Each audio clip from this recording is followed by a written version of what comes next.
those two characters are very important to me, and their relationship is very, very important to me. But it is definitely one that I wanted to make sure had the time to really develop.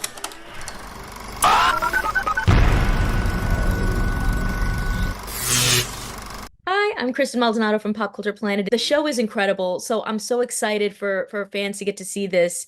And one of the things that I love about your story is that you really were able to, use the internet, use YouTube to build an audience that was able to find this project and get it made. And so I was wondering kind of what you learned from that experience. I learned so much. Like, obviously, making the original pilot, learned so much from that, just making a thing. That was like the first major project I'd ever made, and worked with such a massive team. And it took, about 2 years, and it was very like, just a huge mess, but like in the best of ways. Obviously, it resulted in something really special. But learned so much from that I then carried into my other series, Hell of a Boss, which we made a couple episodes of, like basically a whole season, by the time Hazbin was really, really kicking into swing. So that was really, really special because that taught me so much about production and just about writing, and just, because I really dived into writing, and I really found myself as a writer in that time as well. So I think like that was really, really important development for what eventually would lead to the Has-Been series. I love that there's so many big Broadway names in this project, and that there's just such incredible music. And I was wondering if there were any like kind of Broadway Easter eggs that you guys kind of brought in. I know you had mentioned previously that like the Radio Demon's voice was inspired by like Bert Healy from Annie. I don't know if this was a reference, but those trust falls in that one episode, I was like, is this a Mean Girls reference? So I don't know if there's anything that you guys specifically tried to include that you were like, oh, let me put some nods to some other Broadway projects in there. There's definitely a few. I think like the most like probably obvious one is one of the episodes is a vague allusion to like Hello Dolly, which is really fun to me. It was a big influence on the character, and I think uh like I'm trying to think if there's any other like specific like fun Easter eggy ones. I'm sure there's like a bunch in the show. I just like would have to like rewatch it and like remember. But yeah, there's little things like all over the place. I remember at one point I wanted to name episodes after songs from like various Broadway shows, and just try to have people guess like what it possibly could be, what show. And only theater kids would ever get the reference. That didn't end up happening, but it's still a fun idea. So I'd love to do things like that. One of the things I have really found so interesting about this season is that, we already know the concept of, right, like there's extermination day in hell, but now we're kind of also learning that angels can be killed as well. And I'm curious, like, what you can tell us about that, what that means for, this overall season. I'm really excited because that's obviously something that we reveal in the first episode, and really the season is about figuring out what that means for hell and heaven, and kind of how that changes the game in terms of these exterminations that have been happening for so long. So kind of dive right into the story with that, and I'm really excited for people to see kind of like how that manifests in the overall narrative, and how it like kind of just immediately kind of gives an element of wonder of like, yeah, like what is hell going to do with that information? Do they know like what's going to happen there? Keeping everybody on their toes. And I have to ask, fans are so excited about Huskerdust. What can you tell me about that relationship? My favorite thing about that relationship is it is definitely one that develops over the course of the series. So this first season, we obviously know the initial relationship that Husk and Angel have is kind of carried over from the pilot, which is that they have kind of a, Angel's kind of being a little bit overbearing in the face of Husk, and Husk is not really having it.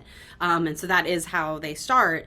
And I'm really excited because some of my favorite episodes really center around developing their relationship and seeing it kind of evolve. And so I'm very, very excited for people to see that. Those two characters are very important to me, and their relationship is very, very important to me. But it is definitely one that I wanted to make sure had the time to really develop and get there. So I'm really excited for people to see how they start to develop. I also wanted to ask you because second season has already been picked up, and I know that you're planning ahead. So how far out are you like logistically in your head for the show. I have the show relatively mapped out, so I know at minimum how many seasons I would need, which is more than two. So please watch the show, everybody. But honestly, like the kind of next part of the story where it goes after season two is really important to me. I think things really kind of really shift at that point. And so I'm really excited to see what the future of the show will be, because I want to know how much time we might potentially have to tell that next chunk of the story. But yeah, I'm definitely very, very excited, and it definitely does not end where we currently have it. So we'll see how it goes, and obviously, like, yes, everybody, please watch the show. I want to tell the Yes. story. If you could choose like people to come into play in the future seasons, who would you love to see cameo or appear? Oh my gosh. Well, there's so many people that I would love to have in this world. Obviously, like, it really just depends on the characters that come in. Obviously, season two has a small roster of new characters. So we're in the casting process right now. So I'm excited to see who those end up being. But there's definitely people that I would love to have in this universe. And, like, whether or not it's in the next season or in the future, or, whenever we get the opportunity, a big one for me personally is Nathan Lane.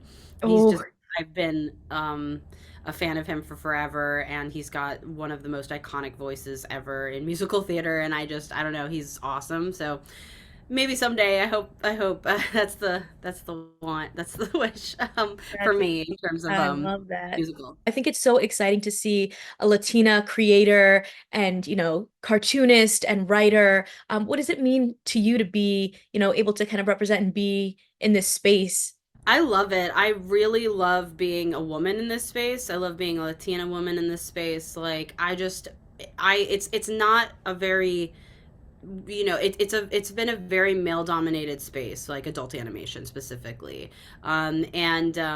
It's a huge honor to be here, because a lot of my influences were those male centric. I'm a big fan of Seth Rogen and Seth Rogen comedies, like, just in the live action world, and then also like South Park and American Dad and BoJack Horseman, which are also like all amazing shows in so many diverse ways. But it's really nice. Like I really loved Tuca and Birdie, which was a female led show, and that was amazing. So there are starting to be more, but I think because Has-Been is raunchy, and it is like edgier, and it is kind of like more what you'd expect from like those more, cursing filled and very like mean. There's a meanness to the villains and the characters a little bit, and I like being able to make that from my perspective, because I also feel like the show does have a little bit of the female gaze in it, and I think that is also fun. Like, I've seen so many of the fans really connect with the fact that there is something more for them in this series versus other adult animated shows. Well, thank you so much and congratulations. I know everyone's going to love this. Thank you so much. I appreciate it. Consider subscribing if you like my videos, and if you want to talk more TV and movies with me outside of the comments section, check out my Patreon at patreon.com/kmaldo. If you like this one, you can check out more of my videos right over here. See ya!